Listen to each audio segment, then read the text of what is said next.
I'm Mike Hansen with Hurricane, drummer. Tony Cavazzo, bass player, Hurricane.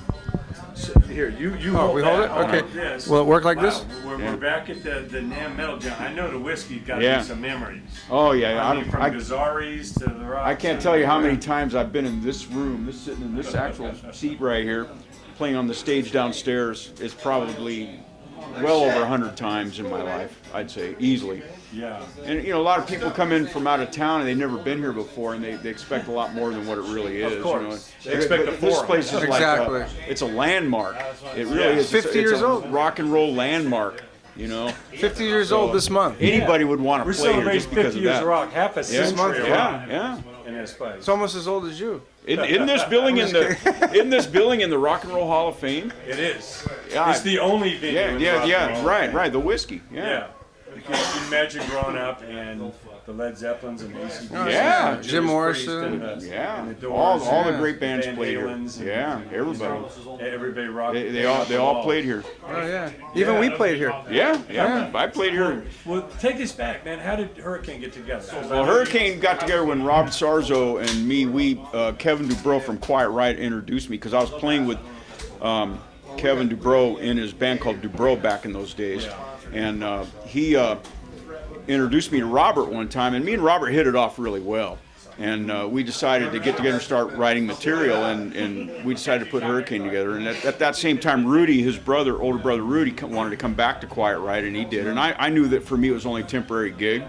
And fortunately, I met Robert through Kevin, and we got together and just started writing material, and we started putting a band together, and then we got a record company deal, and went on the road, and did a bunch of stuff, videos, everything. Did all the rock star stuff, So it was all in the family. You brothers in Quiet Well, Riot. yeah. We were Quiet Riot's little brother. Yeah. They're the older brothers. Now. Right. I have the story that might take you back. Downtown LA. Remember the street scene? Yeah, A million people. Yeah. And there's a little tent here. There's a stage about to rock. And I'm standing behind the stage. I'm moving around. This is the 81, 82. Yeah. And I'm hearing this harmonizing. I'm hearing guys warming up their vocals before they went on stage. Street scene, 1 million people in downtown LA, and it was Hurricane. Yeah, we used to It do that was all the Hurricane. time. You guys were in sync in the whole. Yeah. You had the vocals going, and tell us about your singer. He's out front. Kelly, and forward. yeah, Kelly's out front and foreigner right now. He's doing really well with that. Have you seen him? Last time I saw him was last year at the NAMM show, actually. Okay. And I mean, we have spoke. You seen him Oh, I've play? seen him. Oh, I've seen him play. Yeah. I've He's seen got him his Isn't it play. amazing the songs we grew Oh, up he's with? got it down, dude. Yeah, he's Feels the right like guy the for first that time job. and hot-blooded and. Oh yeah. You All know, the songs he I can just pull it interviewed off. Lou Graham, really. and that's Yeah. history right Yeah, there. right. But That's Lou Graham. Lou can't touch what Jay's doing on stage right now. Well, Kelly. Well, Kelly, Yeah, I'm Kelly. sorry. Yeah. Kelly. Yeah. Yeah. That's right. Well, not at this time, but There you know, was a Lou time. Graham is Lou Yeah. Graham, though. Oh, of Yeah. course. You can't. You know, you can't I mean, top the that original guy. voice is the original voice. That's in Yeah. the Rock and Roll Hall of Fame. And that guy's amazing. Yeah. But But he's doing a good representation, man. Yeah. And Yeah, carrying yeah. it a out. lot of people would call that somewhat the ultimate foreigner tribute band. But Yeah. the bottom line is that the songs. But he's the killing songs it. is It's what great. lives on. Yeah. They'll live on forever. They're Yeah, timeless. yeah. All those songs. That's the Absolutely. thing, you know? So now everything you guys seen in the business, and of course the business has changed. It's like flipped completely Mm-hmm. upside down. But what advice would you give to that young band? There's a band right now in the garage up the street, and they want to do what Well, you guys. my advice Right, is learn everything you can about the music business, because these days you not only have to just be able to play good music and write good music, you have to be an attorney, you got to be an agent, you got to be a tour manager, you almost got to be a bus driver, and you got to be a computer whiz too. So I think personally you should be true to yourself. and that Just too, make yeah. sure. And you know what? And get out there and promote yourself. I would suggest also. I just talked to Vicky last night, who was basically the manager for Guns N' Roses, and she, Hamilton. yeah, and she, we were talking about it, and she even said, she goes, the best thing you could do, and this is her advice, they're her quotes. And I asked her that question, the same thing you asked, and I asked her that question. She said, you know, try to do things on your own and don't try to hit a major label. You know, try to do independent. That's what she said. That's where I think you're going to do your best. But don't expect that tour bus in 5 minutes. You're probably going to have to get a van with a trailer on the back and do it. You know, the Spoon Tough tour, I call right it. down in Kansas, but you gotta Right. get out there. You got to do it. You know. We've all and- done it. So that's what she said, and Hamilton's amazing. So. Yeah. No, I heard her on Willie Bates' show. I was on that last night. I was you on on? it too. We came on afterwards. My God, Yeah, it was KK Martin, me, and Willie. incredible. Yeah, no, I was listening. Oh, that's in, cool, man. It was awesome. Yeah. But yeah, no, that really stuck in my mind down there at the street scene. Because there was like 100, 200 bands that played on all those stages. Sure. Do you remember 10 Yeah. stages? I remember the tent. The Yeah. tent. And I'm Yeah. hearing this vocalized, and the band's not even on stage. And I said, who's that? I pulled the tent back, and I said, that's fucking Hurricane. And you guys rocked it, and that's what's amazing is the commitment.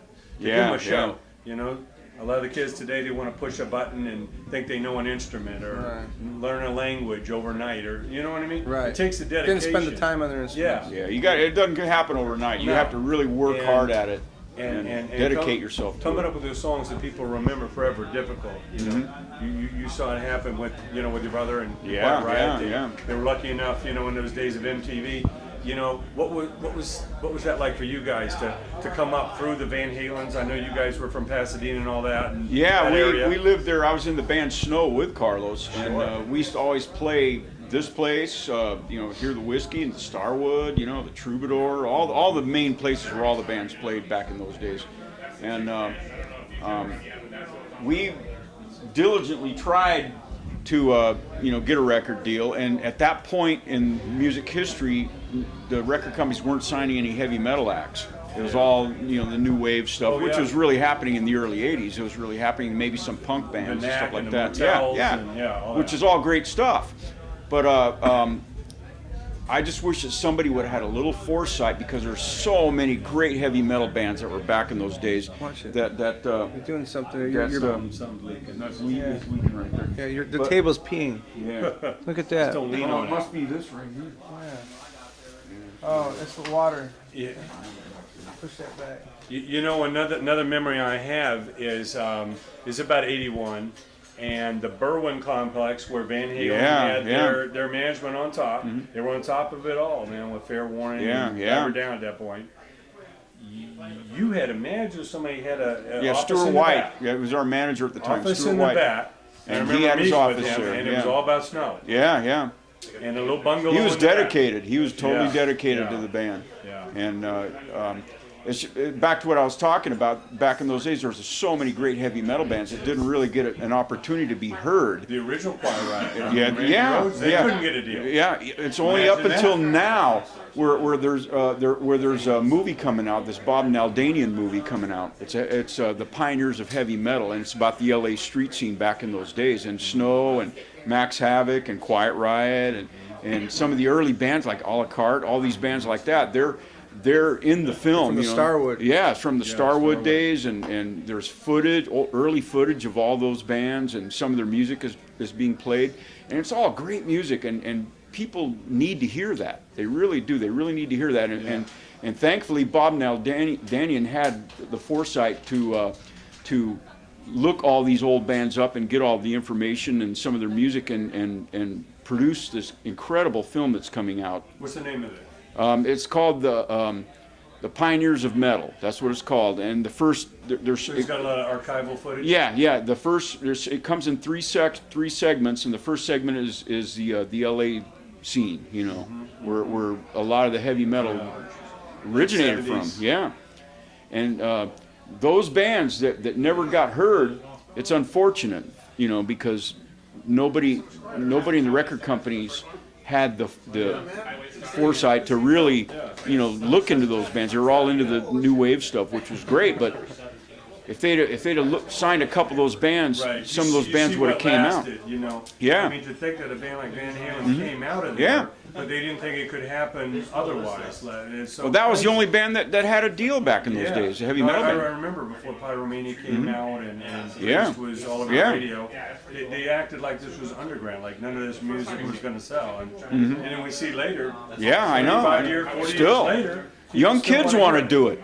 Yeah. Our kids want to do You it. see young kids you know? at NAMM show and they Yeah. want to see. They want to. see They this grow their hair music. long and they want to play heavy metal music, rock Yeah. music. They listen Yeah. to it. Yep. And how good. inspiring was that to see a band like Van Halen come from the We- local Pasadena area? And do what they We did? were jealous, to be honest with you, but at the same time, it motivated us to really step up our game and really try, because if we figured if they can get a record deal, we should be able to get a record deal, but we knew what we had to do to at least get to that point where we thought we could do it. It never happened, and the band dissolved after about 2 or 3 more years later. We dissolved, and that's when Carlos went with Quiet Riot, and I went with Hurricane. We started doing those things, Yeah. and that was at the beginning of the whole heavy metal surge. You know, Or the US Festival. that was the Quiet Riot's Motley Crue beginning went out right there. unknown Yeah, acts. yeah. Unknown acts in front of 300,000 people. Yeah. Figure that Awesome. out. It was incredible. No one knew any of their songs outside of maybe some LA people, and they won those crowds over. Yeah, we got water features. Yeah, It's the waterfall. Houston, we have a leak. It's our water feature. We love it. Now that's another memory. Is Come on, man. It's tranquil. It's trying to keep you guys all calm in here. Electric cigarettes. Tony, Sorry. right around that time, another memory was there used to be a Licorice Pizza, which became Music Plus, on Vine Street, just out the Yeah, Sunset. yeah. And I go in there about that time, and Carlos is in there reading like Kerrang or one of those like British Yeah, magazines.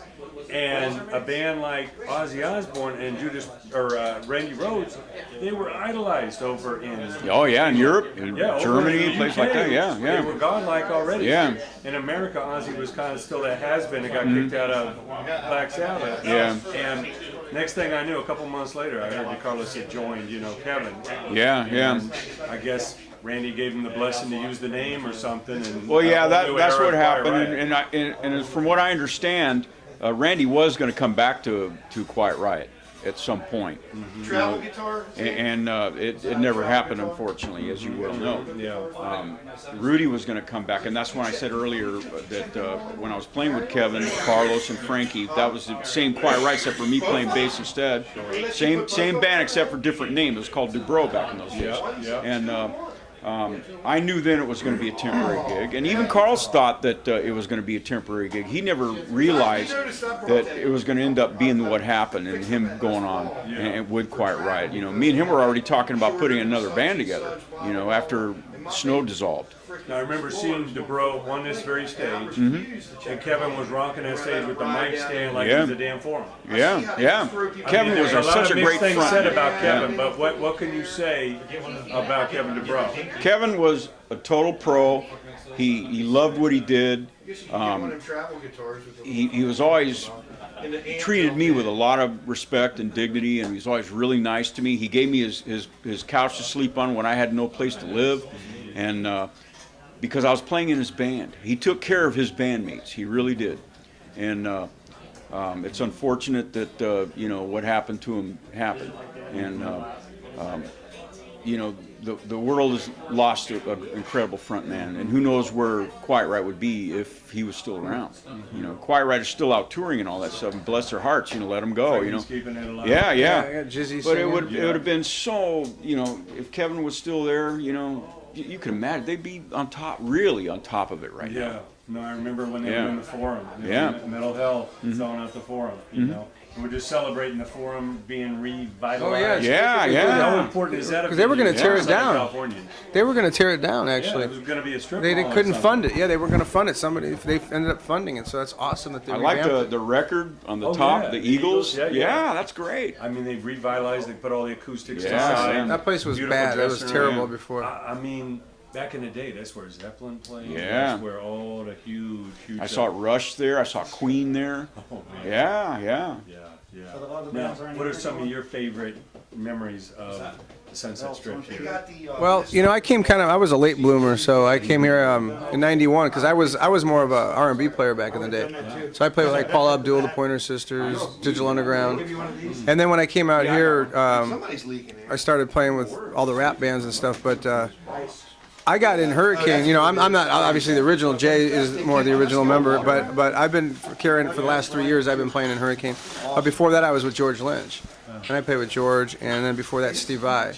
So, but yeah, man, we're well, as far as the strip goes, your question, what I brought to the strip was I own another company. I'm a painting contractor too. I painted the whiskey, the outside. Did you really? Yeah, I did the outside of this building. You said currently. I'm going to get the best bid, and I'm. Well, Mike actually a veteran. Maculari came to me and he said, "Hey, dude, I know you're a good painting contractor. I know you're an artist." He says, "Can you do something cool to this building?" I says, "Yeah." So I ended up getting an art and architectural design award from the Chamber of Commerce. I got a star award for painting this building. So it was kind of cool. I mean, and I've got compassion, not like a regular painter who would just paint a building. I mean, I had compassion because I play here too, and all my friends and. Everybody does. So if you look at the top of the building, oh, absolutely, it's the only club in the world that's in the Rock Hall of Fame. Yeah. The club. So it's kind of cool, right? So if you look at the top of the building, I painted it all in platinum. There's like a canthus leaf that goes around, and it's all clovers. Nobody's ever paid attention to that.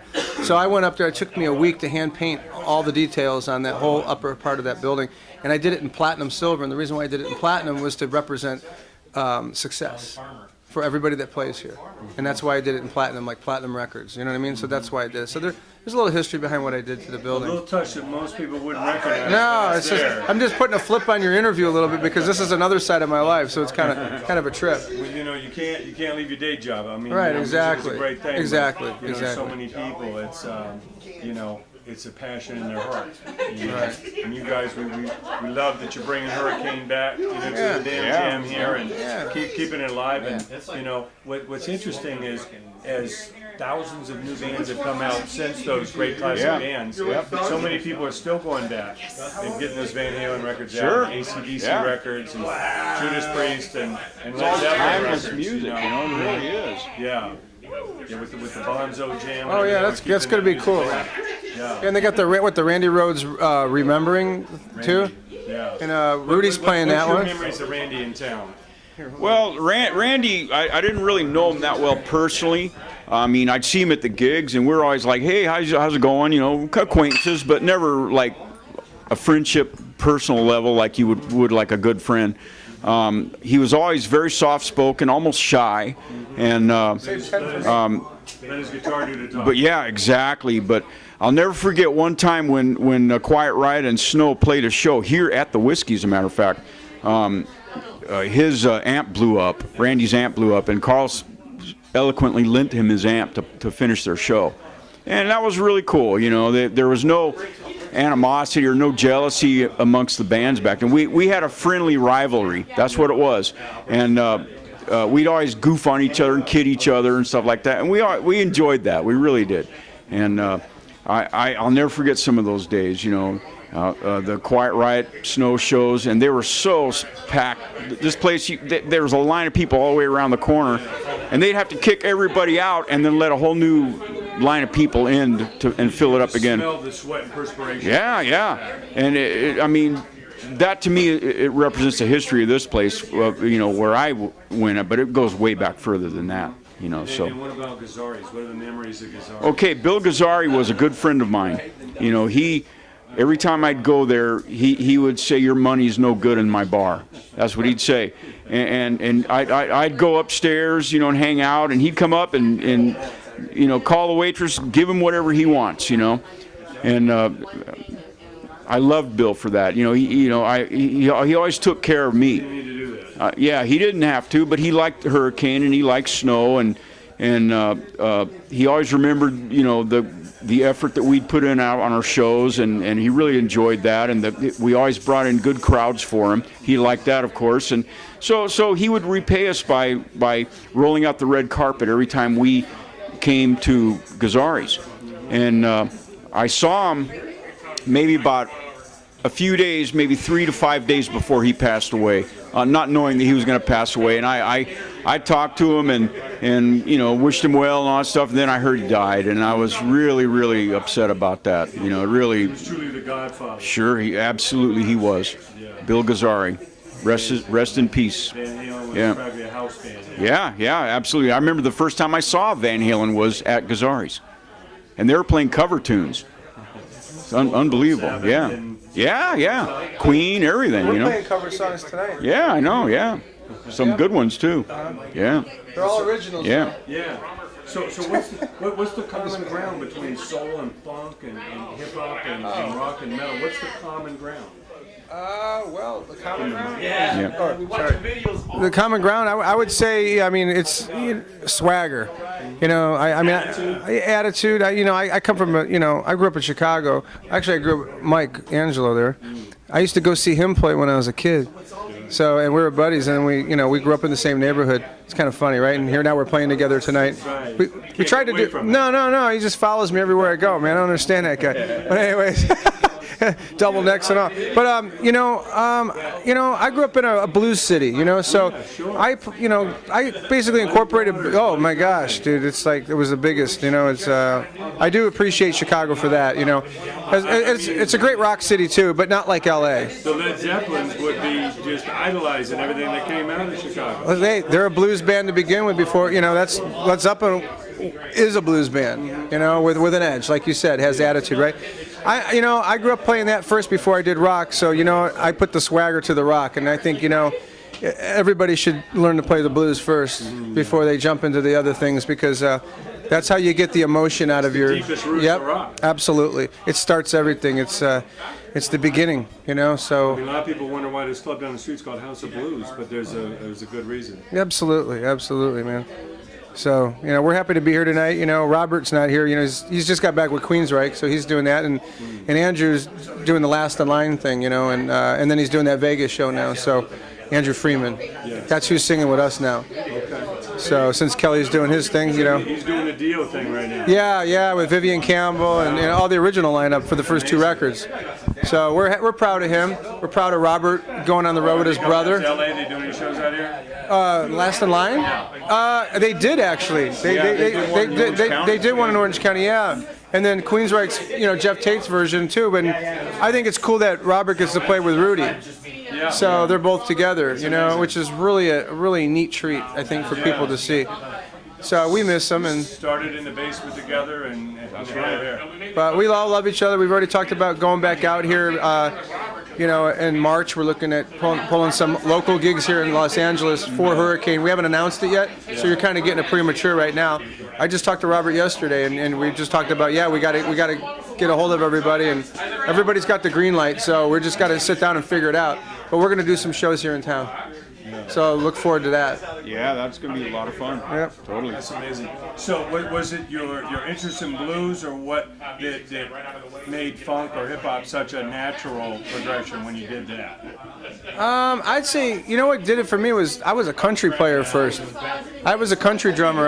My dad was with Barbara Mandrell, and believe it or not, I was on Hee Haw, that TV show, when I was 11 years old. I used to be Roy Clark's drummer. John Five idolized Hee Haw. He's got a guitar that. Oh, really? He I didn't said even he know grew up that. Watching Buck Owens, and that was what got him into guitar. Oh, yeah, man. I can imagine that. Yeah, every summer for 3 years straight, I played on Hee Haw. So I did that when I was like 11, 12, and 13 years old. So I got to play with Roy Buchanan and Chet Atkins and I mean all of them, man. Emmylou Harris, the Carters, Johnny, Waylon, Willie. These are the guys that Keith Richards and the Mick Jaggers looked up Oh to. yeah, man. Let me tell you. So I was a little kid prodigy when I was a kid, but that's where I started. And then I played surf music. Then I combined it all, and then turned into all this other stuff that I do. I'm one of those drummers that likes to play a lot of different things. I'm not just a streamlined drummer, And I hope that shows, if you come out and see us play tonight, I hope that we're actually playing together tonight. So Well, the music, if it gets you, it really doesn't matter what you call it. right, It could be absolutely, any category in the world, but if it moves you, that's all that exactly. matters. That's what it's supposed to do.